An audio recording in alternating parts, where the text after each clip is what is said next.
Hello friends, welcome to my YouTube channel GDS GK classes. साथियों, आज के इस वीडियो में हम एसएससी जीडी कांस्टेबल 2024-25 के एग्जाम के लिए स्टैटिक जीके के क्वेश्चन को कवर करेंगे, जिसमें आपको काफ़ी ज़्यादा इंपॉर्टेंट स्टैटिक जीके के क्वेश्चन सम्मिलित किए गए हैं। इसके साथ साथ प्रीवियस ईयर के क्वेश्चन भी इसमें सम्मिलित किए गए हैं। तो आइए आप हमारे साथ 11 बजे डेली सुबह के जुड़ सकते हैं और स्टैटिक जीके और समान हिंदी की भी क्लास आपको दी जाएगी, तो आपका जो डिमांडेड रहेगा उसके हिसाब से। तो चलिए, वीडियो पसंद आए तो लाइक कमेंट शेयर करिएगा, चैनल को सपोर्ट करिएगा।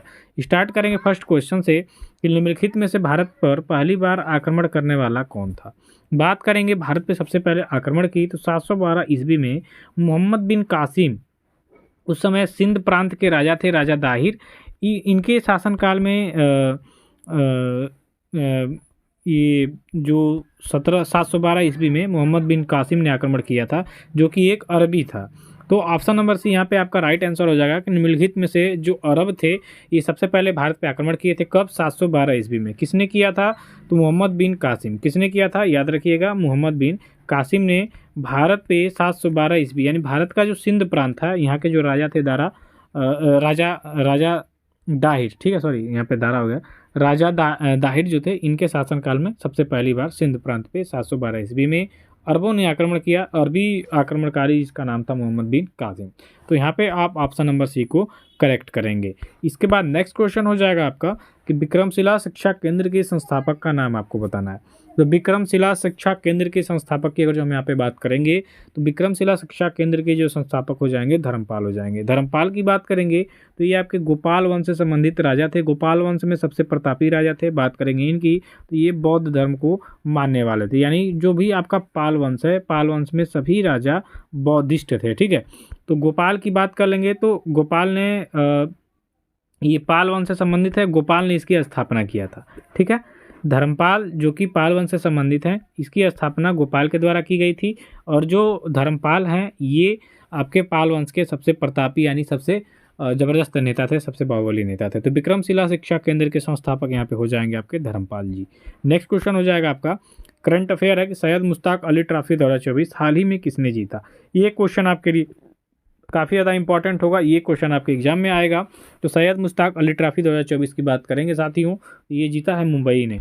ठीक है, तो आप यहाँ पे ऑप्शन नंबर ए करेक्ट करिएगा कि सैयद मुश्ताक अली ट्रॉफी 2024 की जो विजेता टीम है ये आपकी मुंबई है। इसके बाद नेक्स्ट क्वेश्चन की बात कर लेंगे कि अंतर्राष्ट्रीय सौर गठबंधन का 105वां सदस्य देश हाल ही में कौन बना है। तो अंतर्राष्ट्रीय सौर गठबंधन का 105वां सदस्य देश, ये आपका काफ़ी ज़्यादा मायने रखने वाला है क्वेश्चन, क्योंकि ये काफ़ी ज़्यादा इंपॉर्टेंट है। तो इसको वेरी इंपॉर्टेंट करिएगा और इसका राइट आंसर क्या हो जाएगा आपका मालदोवा। ठीक, मालदोवा जो है ये आपके एक अंतर्राष्ट्रीय सौर गठबंधन का 105वां देश हाल ही में बना है। इसके बाद नेक्स्ट क्वेश्चन आपका देखेंगे, टाइम पत्रिका द्वारा पर्सन ऑफ द ईयर 2024 के रूप में किसे नामित किया गया है। तो हाल ही में जो टाइम पत्रिका होती है ये पर्सन ऑफ द ईयर चुनती है हर वर्ष। 2024 के लिए किसे नामित किया गया है तो डोनाल्ड ट्रंप, क्योंकि ये काफ़ी ज़्यादा हाईलाइटेड हैं, दूसरी बार ये चुने गए हैं अमेरिका के राष्ट्रपति। ठीक है, तो आप यहाँ पे ऑप्शन नंबर सी को करेक्ट करेंगे कि टाइम पत्रिका द्वारा पर्सन ऑफ द ईयर 2024 के रूप में डोनाल्ड ट्रंप को नामित किया गया है। इसके बाद नेक्स्ट क्वेश्चन है आपका, वर्ल्ड चेस चैंपियनशिप 2024 का खिताब हाल ही में किसने लिया था। तो वर्ल्ड ये जो चेस चैंपियनशिप 2024 है ये सबसे यंगेस्ट जो व्यक्ति ने हाल ही में ये जीता है वर्ल्ड चेस चैंपियनशिप 2024 का खिताब, उनका नाम है भारतीय हैं डी गुकेश। डी गुकेश ने कुल मिला के 11 करोड़ की राशि इनको पुरस्कार के रूप में मिला था, जिसमें 4 करोड़ से एबव रुपए ये टैक्स के रूप में भी चुका देंगे, ऐसा सोशल मीडिया पे देखने को मिल रहा था। लगातार ट्रोल किया जा रहा था निर्मला सीतारमण जी को। तो वर्ल्ड चेस चैंपियनशिप 2024 का खिताब डी गुकेश ने जीता है। ठीक है, देखिए इसके बाद नेक्स्ट क्वेश्चन आपका हो जाएगा, राष्ट्रपति द्रौपदी मुर्मू द्वारा कितनी पंचायत को राष्ट्रीय पंचायत पुरस्कार 2024 से हाल ही में सम्मानित किया गया है। ये भी आपके लिए इम्पोर्टेंट है। हमारे भी क्षेत्र के एक जो प्रधान जी हैं उनको मिला है राष्ट्रीय पंचायत पुरस्कार 2024।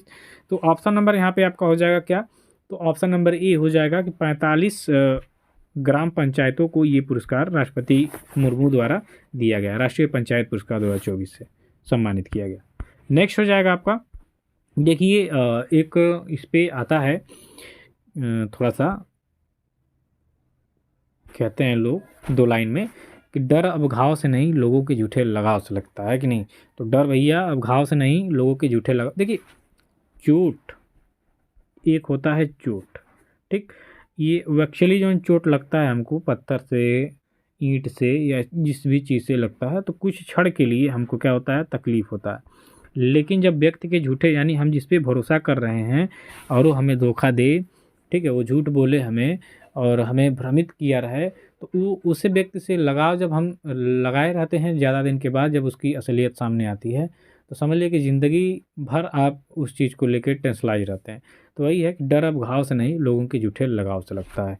ठीक है भाई, तो देख के लोगों से लगाव रखिए। राष्ट्रकूट साम्राज्य का संस्थापक कौन था? तो राष्ट्रकूट साम्राज्य, ये क्वेश्चन बड़ा पूछता है आपके एग्जाम में, और इसका राइट आंसर हो जाएगा दंतीदुर्ग।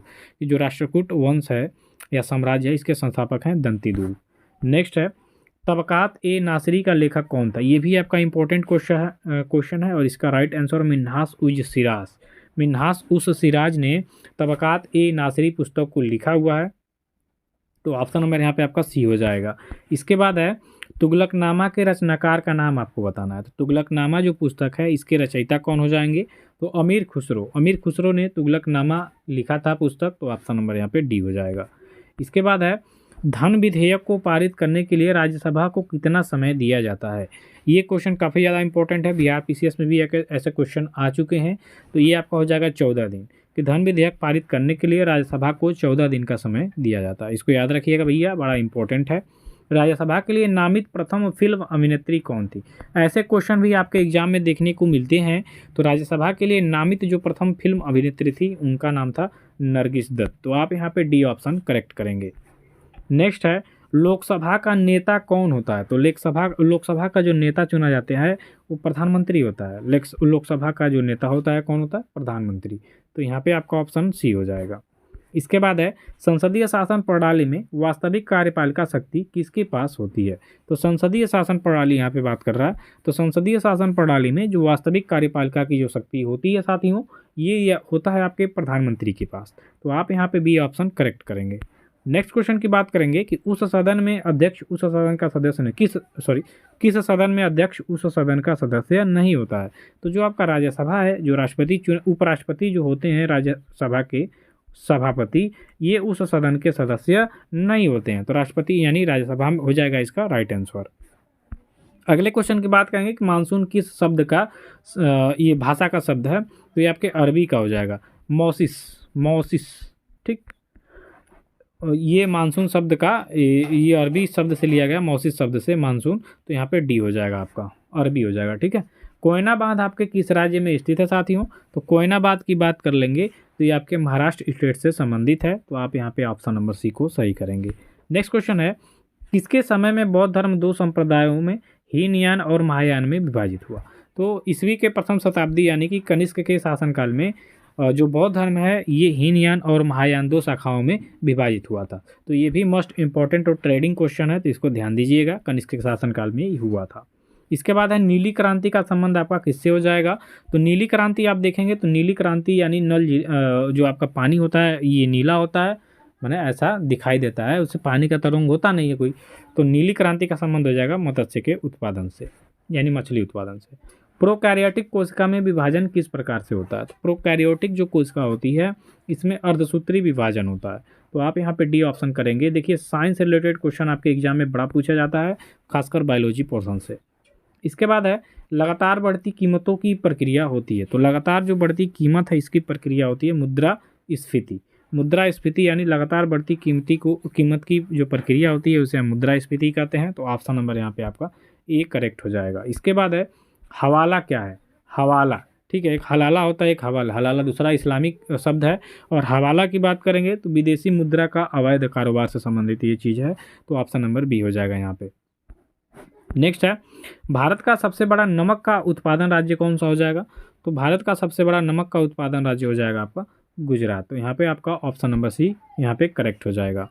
नेक्स्ट है, शांत पेटी किस रेखा के दोनों ओर पाई जाती है साथियों?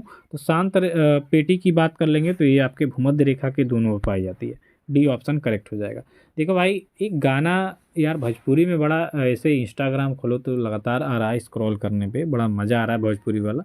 या तोहरा सतावे तो हम का करी, रात दिन रोवावे तो हम का करी। ऐसा पवन सिंह के द्वारा ये गाना गाया हुआ है और ये काफ़ी ज़्यादा मज़ा आ रहा है, तो थोड़ा सा एंजॉय करिएगा। अगर जो आपका दिमाग थक गया होगा पढ़ के, तो इस गाने को कि याद तोहार सतावे तो हम का करी, रात दिन रोआवे तो हम का करी। ठीक, तो ये थोड़ा सा होता है भाई, दिमाग हैंग हो जाता है, तो दिमाग को सुचारू रूप से चलाने के लिए कुछ कर्मात करना चाहिए। प्रति चक्रवात में वायुदाब कहाँ अधिक होता है? तो प्रति चक्रवात में वायुदाब की बात कर लेंगे तो ये केंद्र में ही होता है अधिक, तो ऑप्शन नंबर यहाँ पे सी करिएगा। नेक्स्ट क्वेश्चन की बात कर लेंगे, प्रायद्वीपीय पठार का सबसे दक्षिणी बिंदु निम्नलिखित में से किस पहाड़ी से चिन्हित है?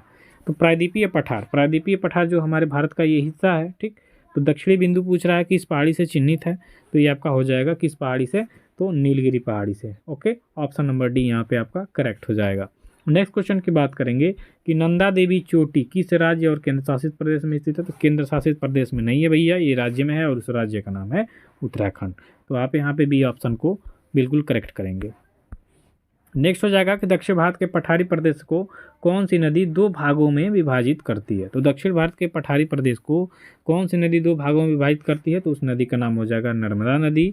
आप यहाँ पे ऑप्शन नंबर ए को करेक्ट करेंगे। नेक्स्ट हो जाएगा आपका वैनगंगा तथा पैनगंगा किसकी सहायक नदी हो जाएगी? तो वैनगंगा तथा पैनगंगा की बात कर लेंगे तो ये आपकी किसकी हो जाएगी? गोदावरी नदी की सहायक नदी हो जाएगी। तो डी ऑप्शन यहाँ पे आपका बिल्कुल करेक्ट आंसर हो जाएगा।